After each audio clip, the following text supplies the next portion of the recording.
All right, that was a lot of fun. We hope you enjoy that. Welcome to Your Health Your Way. My name is Kurt. And I'm Lisa. Today we're going to be talking about dancing. So why are we talking about dancing? What does dancing have to do with health? Well, dancing affects our health on many levels. Physically, it gets our lymphatic system moving, which we talk about in every one of our videos. It's what carries our toxins to our kidneys and out of the body. It gets our heart rate moving, our blood pumping. It lubricates our joints, gets our muscles more flexible, and tones our bodies. And that's physical. Mental, the mental aspect of it is that dancing engages our right brain. And in this culture, we all know we're so focused on giving credit to the left brain.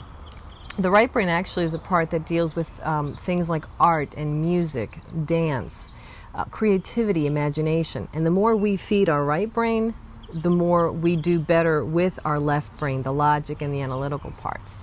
Good point.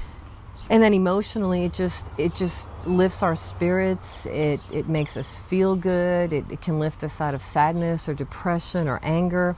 And spiritually, it just allows our spirits to fly and be free. And it helps us move our lymph. Yeah, we mentioned the lymph, which we mention it again because it's very important. It's not mentioned enough. We mentioned the heart and the blood and the circulation, but the lymph is very important. And it's a fun way to do it, where it doesn't have to be like exercise. Right. Dancing is not necessarily easy for all of us, especially those of us that are a little more self-conscious, right? Yeah. I know that when I've been out dancing, ever since I was in college, it's been a love for me. And I would see so many people that need a couple of drinks in them before they go out on the dance floor. And mostly that was men. And I think the reason that happens is that little girls grow up going to dancing school most of the time. They go to high school and college and they join dance teams or cheerleading teams, things that they're moving their bodies to rhythms. But boys might not. They might be into music, but they don't necessarily learn how to move their bodies. Way back in the 50s and 60s or 40s or even before then, they certainly did, because in the era where there was ballroom dancing, they certainly learned it. And they didn't even go to classes. They just, I don't even know how they learned it. They learned it out on the dance floor. Right, sure. Yeah, just by practicing. So, yeah. Now, dancing is a form of artistic expression. It provides the benefits of physical activity, but it also has deep roots in spirituality from a variety of forms, and it's just plain old fun. Physical exercise doesn't always have to be tedious or regimented, and dancing is really a great way to enjoy music, social interaction, meditation, and exercise, right? Yes. Just move your body. Mm-hmm. Now, we've talked before about stress. Physical activity in and of itself is a great form of stress relief, but dancing gives us an opportunity to blow off some of that steam at a whole nother level. Mm-hmm. Yeah. When we look at dancing, it goes back beyond antiquity. We know that Native Americans used dancing to celebrate reunions, matrimony, birthdays. They used it for influencing their harvests, for religious occasions, and just for fun. Traditional Chinese dance dates even back to their first written words, and they danced to celebrate hunting and fishing. They used dance as a form of exercise and synchronization for their early militaries, and there's a good chance that was probably the predecessor to martial arts. And they also used it as simplest expressions of emotion, whether those be good or bad. On the African continent, dance taught patterns of social patterns for values. It helped people learn how to work, to mature.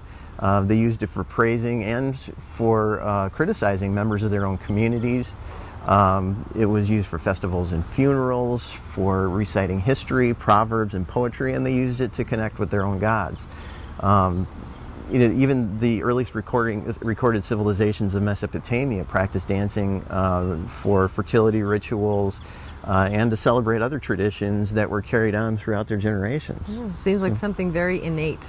It's something, the movement is something we're born with, and then we're told we're not doing it right, or that there's a certain way to do it, that you have to follow a certain way, and then we feel inadequate if we don't. Right. You know, whereas I think the funnest part is just the goofing around. Just letting yourself go, and that stems back to being self-conscious.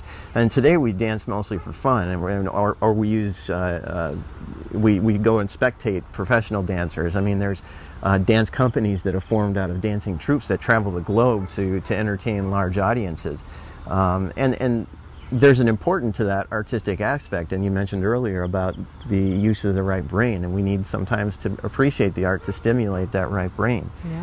Yeah. You know, when people are more self-conscious, dancing can actually even create stress.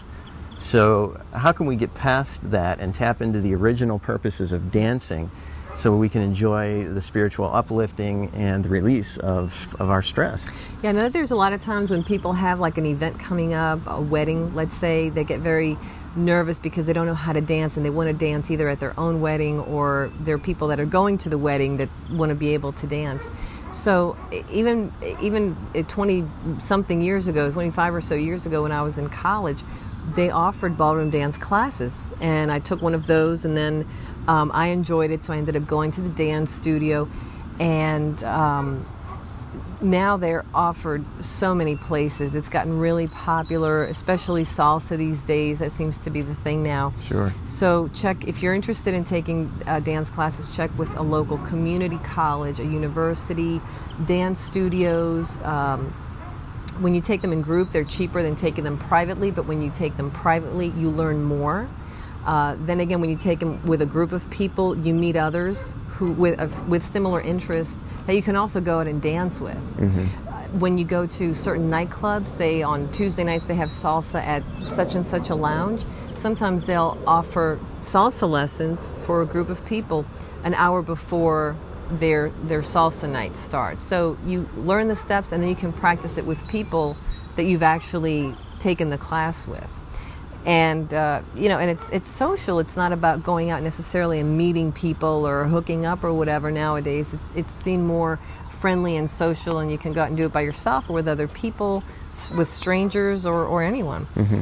So, and one of the great points about dancing is that we're not limited by gender, religion, race, or age. Nope, it's for everybody.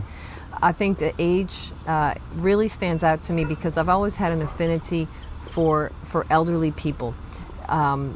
When I was in my background, I've worked a lot with elderly people in rehabilitation, but also when I took ballroom dance in college, we would go out to like the Kiwanis Club, the Lions Club, or these different ballrooms and dance, and they had people that were in their 70s and 80s, and you know, YouTube has many videos of older people dancing that are just so touching and inspiring and impressive. And these folks are not worried that, you know, they don't fit this certain stereotype in the culture, or that they can't move like a gymnast, or some of them can. Sure. You know, they're just out there enjoying life and having fun, and I think that is so important, especially when it comes to longevity and with being in good health. Not just living longer, but being in good health when you're older. Mm-hmm. And it's very motivating to other people that need to move. And just because you're a certain age does not mean that you're not attractive enough, that you can't move, that you shouldn't move, that you should be embarrassed. Look at these folks and how adorable. I think they're just absolutely amazing and very cute. That's great. Yeah. So dance alone, do it with a partner or the group.